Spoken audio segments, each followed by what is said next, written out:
Hello guys, good morning. અને હું હમણાં જાઉં છું બાલ અને દાઢી કરાવવા મારા ખાસ દોસ્તાર યુવરાજ પાસે. સો એ હંમેશા હું વાળ એના પાસે જ કરાવું છું. અને હું અમદાવાદ કે એ બાજુ હોઉં છું ત્યારે હું બીજા જોડે કરાવું છું, પણ વલસાડ આવું છું તો હું હંમેશા યુવરાજ પાસે જ વાળ કપાવું છું. સો યુવરાજ સાથે આજે એક મસ્ત બ્લોગ બનશે. અને તમે લોકો પ્લીઝ મને કોમેન્ટ કરજો કે હું હમણાં આ લુકમાં છું એમાં સારો લાગું છું કે હું વાળ કપાવ્યા પછી એમાં સારો લાગું છું. સો પ્લીઝ કોમેન્ટ કરજો, પ્લીઝ પ્લીઝ પ્લીઝ.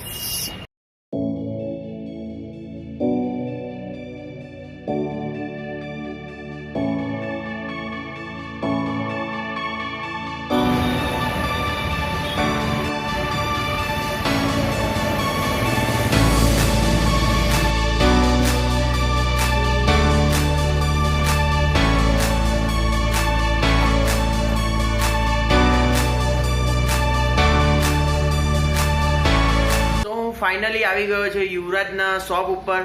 સો યુવરાજને 15 થી 16 વર્ષનો અનુભવ છે. યુવરાજ, તારે શું કહેવું છે આ બાબત ઉપર?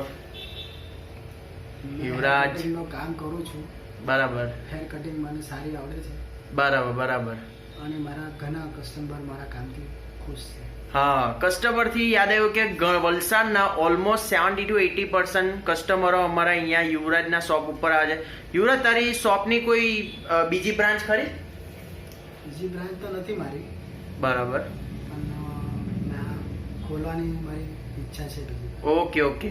જ્યારે પણ યુવરાજ બીજી શોપ ખોલે હું તમને જરૂર ડિસ્ક્રિપ્શનમાં પાછળ જતા તમને લિંક મૂકીશ અને પાછળ જતા બધી ડિટેલ્સ તમને શેર કરીશ. તો યુવરાજ, આપણે શરૂ કરીએ. Okay okay.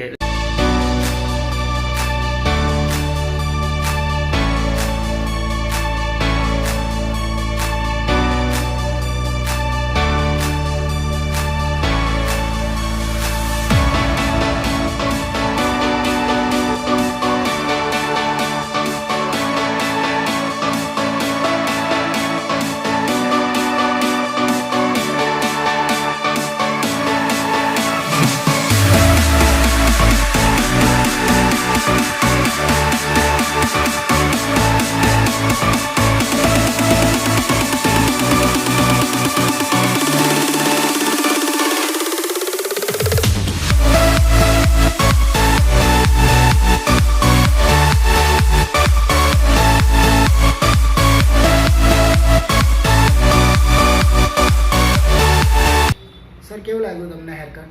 ભાઈ જબરજસ્ત ભાઈ. તારી હેરકટમાં કોઈ એમ ક્વેશ્ચન જ નહીં આવે. તારું કામ એટલે પરફેક્ટ ભાઈ. Okay, thank you. Thanks a lot. Thanks a lot. હા, તો કઈ નહીં, મને model number finally haircut થઈ ગયા છે.